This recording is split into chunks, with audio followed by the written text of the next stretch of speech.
नमस्कार, मैं हूं मनोज पनू। आप देख रहे हैं समझिए.com। हर्षद मेहता याद है ना आपको? वही शेयर कारोबारी जिसने 1992 में देश की अर्थव्यवस्था में भूचाल ला दिया था। कहते हैं कि बैंकिंग सिस्टम और शेयर बाजार में अब उसने 4,000 करोड़ से लेकर 5,000 करोड़ के बीच का घोटाला किया था। आरबीआई के अनुमान के मुताबिक उस समय इस घोटाले की राशि करीब 4,025 करोड़ रुपए आंकी गई थी। आज फिर एक घोटाले का पर्दाफाश हुआ। करीब 15 लाख करोड़ रुपए का महाघोटाला। अब इसे संयोग कहिए या कुछ और, महाघोटाला करने वाला भी मेहता है, राजेश मेहता। महज 3,000 करोड़ रुपए की मार्केट कैप का मालिक, लेकिन घोटाला 15 लाख करोड़ रुपए का है। ना जमीन आसमान का अंतर।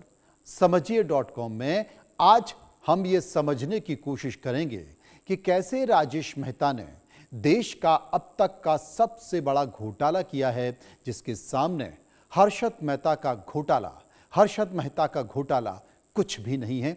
मेरे साथ बने रहिए।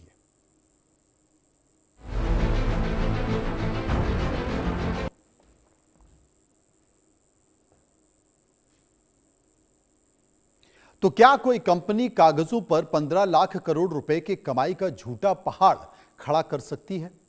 देश की सबसे बड़ी gold jewellery exporter company Rajesh exports पर शेयर बाजार के पहरेदार सेबी ने एक ऐसा बम फोड़ा है जिसने पूरे कॉरपोरेट जगत को हिला दिया है। देश की दिग्गज सरकारी कंपनी एलआईसी से लेकर लाखों आम निवेशकों का पैसा इस कंपनी में फंस गया है। आखिर क्या है यह घोटाला? क्या है यह पूरा मामला? कौन है राजेश मेहता और उसने कैसे बुना यह 15 लाख करोड़ का चक्रव्यूह? एक एक कर मैं आपको समझाने की कोशिश करूंगा, लेकिन पहले समझिए कि मामला क्या है। मामला शुरू होता है मार्च 2024 में, जब एक छोटे से शेयर होल्डर ने सेबी को एक शिकायत भेजी। शिकायत थी कंपनी के उन पैसों के बारे में जो सालों से अटके हुए थे पर वापस नहीं आ रहे थे। सेबी ने जब इस धागे को पकड़कर खींचना शुरू किया तो पूरी की पूरी शर्ट ही उधड़ गई।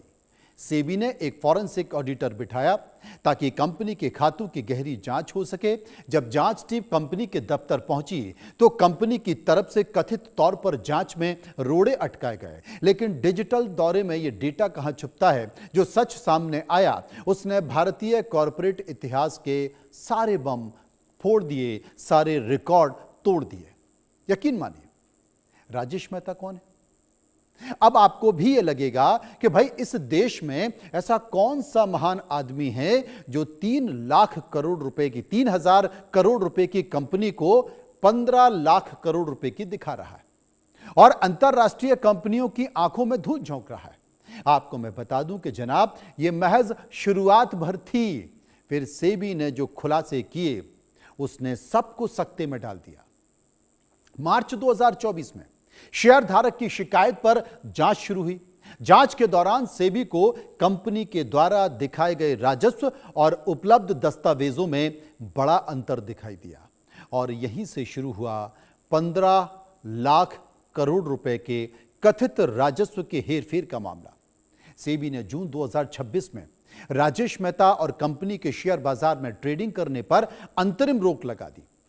घोटाला कैसे हुआ, कितनी सफाई से हुआ, सिलसिलेवार तरीके से घोटाले को अंजाम कैसे दिया जा रहा था, आपको यह मैं समझाऊंगा। लेकिन पहले आरोपी राजेश मेहता को जान लीजिए। इसको जानना बहुत जरूरी है। बेंगलुरु से यह कंपनी शुरू हुई थी, एक ऐसी कहानी जिसने देखते ही देखते राजेश मेहता को देश का गोल्ड किंग बना दिया।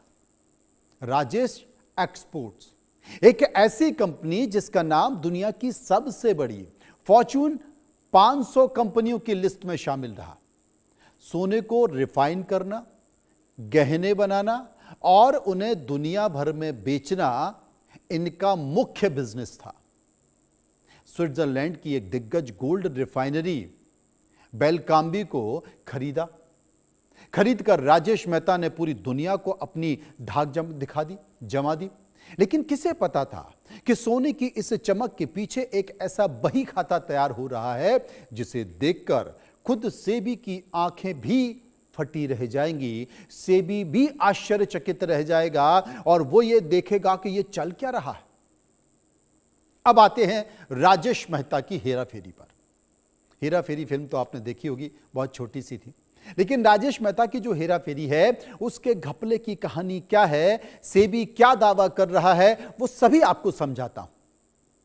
न जाने कितने और ऐसे राजेश मेहता होंगे।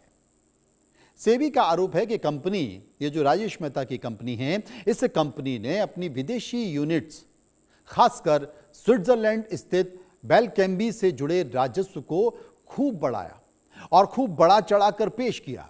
जांच में जो समूह स्तर पर दिखाए गए रेवेन्यू का, राजस्व का बड़ा हिस्सा सिर्फ कागजों पर सत्यापित नहीं हो सका, दस्तावेजों में सत्यापित नहीं हो सका।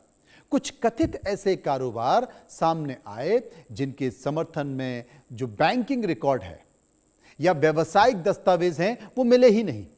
और यही वजह थी कि सेबी ने सवाल उठाया और आखिर दिखाया गया कारोबार वास्तव में हुआ भी है या फिर नहीं हुआ। हालांकि कंपनी अपने आरोपों को अभी भी सिरे से खारिज कर रही है, लेकिन सेबी की जो ऑडिटर की रिपोर्ट है वो कुछ और कहती है।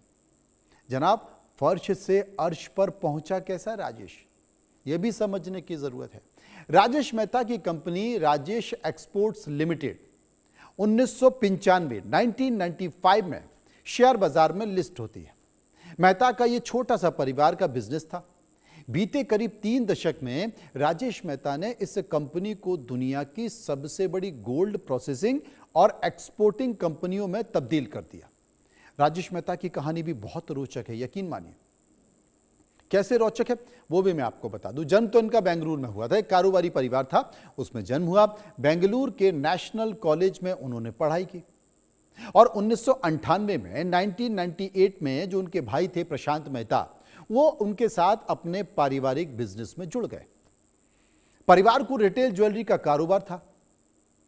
अब हुआ क्या कि एक पंडित जी मिल गए इनके पिता को और उस पंडित जी ने कहा कि आपका जितना भी बिजनेस चल रहा है उसमें राजेश का नाम डाल दीजिए। तो इनके पिता ने अपने हर बिजनेस में राजेश का नाम डाल दिया।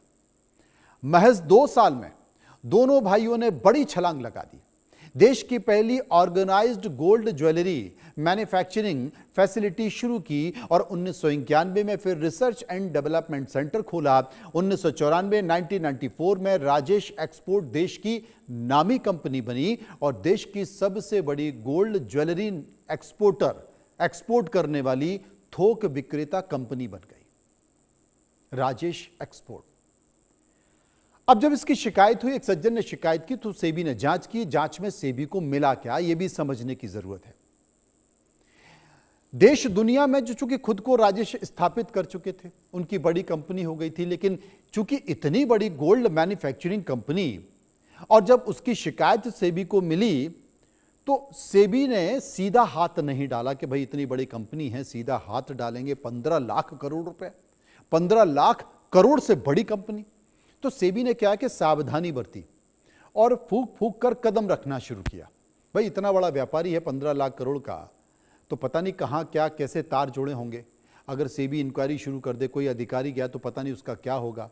तो इसलिए सेबी ने क्या किया, बहुत फूक फूक कर कदम रखना शुरू किया, अपनी इंटेलिजेंस विंग को लगाया। फॉरेंसिक और ऑडिटर ने कंपनी के कई दस्तावेज मांगे कि भाई हमें कुछ डॉक्यूमेंट अपने भेज दीजिए। लेकिन जांच के दौरान जो रिकॉर्ड का जो उपलब्धता था, जो रिकॉर्ड था और उसका जो सत्यापन हुआ, वेरिफिकेशन हुआ, उसको लेकर मुश्किलें बहुत सारी सामने आई। फिर विदेशी जो सहायक कंपनी थी, उनके वित्तीय रिकॉर्ड को उनके फाइनेंशियल रिकॉर्ड को चेक किया। कथित जो उनका निवेश था, जो कहा जा रहा था कि भाई ये निवेश किया कई सारी कंपनियों ने, तमाम जो कारोबारी के लेन देन जो कंपनियों ने किए थे, उनकी जांच की गई। जांच में कई सारे दावे जो निकलकर सामने आए, जिनका स्वतंत्र सत्यापन, इंडिपेंडेंट जो ऑडिट किया गया, वो हो ही नहीं सका। और यही जांच बढ़ते बढ़ते देश के सबसे बड़े कथित अकाउंटिंग विवादों में तब्दील हो गई। जब सेबी के अधिकारियों ने, ऑडिटर्स ने देखा तो उनके हाथ पैर फूल गए कि ये तो देश का बहुत बड़ा घोटाला है। हम लोग हर्षद मेहता को याद करते हैं, न जाने कितने ऐसे हर्षद मेहता इस घोटाले में घुस जाएंगे, इतना बड़ा घोटाला है। लेकिन राजेश मेहता ने यह घोटाला किया कैसे? लोग समझ रहे 15 लाख करोड़ रुपया। देश में जो उंगलियों पे गिनने वाले दो चार बड़े उद्योगपति हैं, वो भी इतना बड़ा बिजनेस नहीं कर रहे। तो हुआ क्या कि गुरुवार यानी कि कल 4 जून को राजेश एक्सपोर्ट लिमिटेड का जो मार्केट 3090 करोड़ रुपए का था, शेयर बाजार में 5% का लोअर सर्किट लग गया।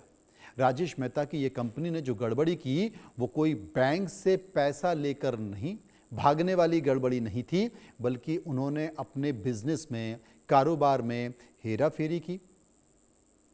आपको आसान शब्दों में समझा दूं कि सालों से कैसे राजेश मेहता ने इस खेल को अंजाम दिया। राजेश मेहता की जो कंपनी थी, कंपनी की जो मार्केट वैल्यू थी, वो सालाना टर्नओवर बड़ा अंतर पाया गया उसमें। सोने के बिजनेस में जो मार्जिन है, वो मार्जिन बहुत कम था, लगभग 0.5% था, और या फिर 1% के आसपास रहा होगा। लेकिन इसका जो टर्नओवर है, वो टर्नओवर लगातार ज्यादा होता गया। राजेश एक्सपोर्ट कंपनी ने दस्तावेजों में लाखों करोड़ों का बिक्री दिखाई, सेल दिखाई। सालाना करीब करीब 2.5 लाख करोड़ से 3 लाख करोड़ रुपए का बिजनेस दिखाया, बिक्री का, सेल का। 2.5 से 3